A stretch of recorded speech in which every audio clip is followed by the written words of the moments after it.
Hey people, so I just wanted to go over with you some of the different approaches that people tend to take while creating these low poly illustrations. Sometimes people like to make, really small shapes automatically, which is great, and you get like a lot of detail, but that can be kind of time consuming and tedious, and you might end up with something that looks kind of unfinished like this. So that's when you really should just take a break from, the medium-sized shapes and just go and make those larger sized shapes and stick them on a layer underneath. And that way, when you layer them together with the medium size or small shapes on top of the large shapes, becomes more complete, and you don't have those little gaps between your shapes. Some people tend to automatically right away get or make their shapes without gaps, or have already kind of done this thing where they overlapped our shapes. So this looks pretty great already, and right here is one that looks like almost really complete. Let's see, like this is a really, really great one too, but you can see there's still like a few little gaps. So it's worth the time just to group all of these and then make on a separate group some large shapes, and just by going around like the whole parrot, and that'll fill in like these little white gaps between those shapes.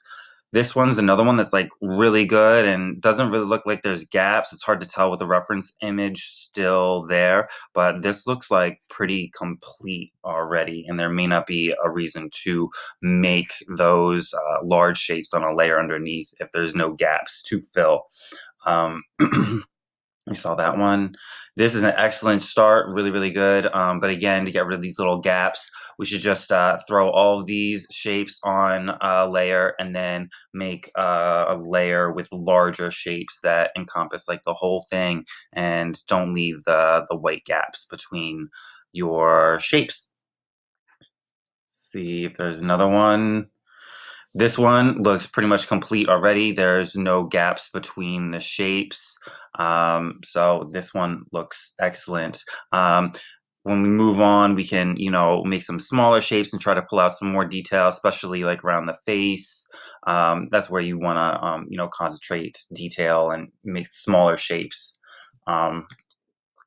This is a great start. These are like really small shapes, but there are like little gaps in between. And if you toggle this off, you'd probably be able to see that there's all kinds of tiny little gaps, especially like in this area. So this is a good one too. Just take your time and make some larger shapes, and put them on a layer underneath. This is a great start too. There's a lot of detail in these feathers that you can try to get, but that's more for like smaller shapes. Just for now, you want to go ahead and get like a large shape for like most of this parrot, a couple large shapes for most of this parrot on a layer underneath your medium or small shot sized polygon shapes. Let's keep going. There's a couple more. This is a great start too, but again, you see these little white gaps, and that's what we're trying to want to get rid of today. So on a separate layer underneath this one, just make like a couple big shapes that will fill in the gaps when the mediums are placed on top of the large size shapes. And this is a great start too. I love the consistency of the gaps between these. But again, we just have to kind of finish up these medium small sized shapes and get that head done, and do like the larger sized shapes underneath.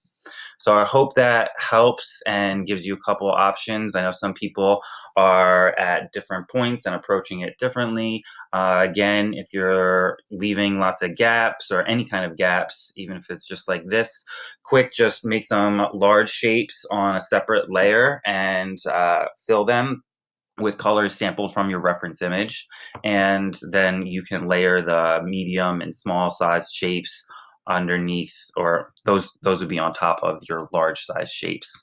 And if you're getting them already kind of like this, there's really no need to make those large shapes underneath your medium sized shapes if you're not leaving these gaps. Hope that helps.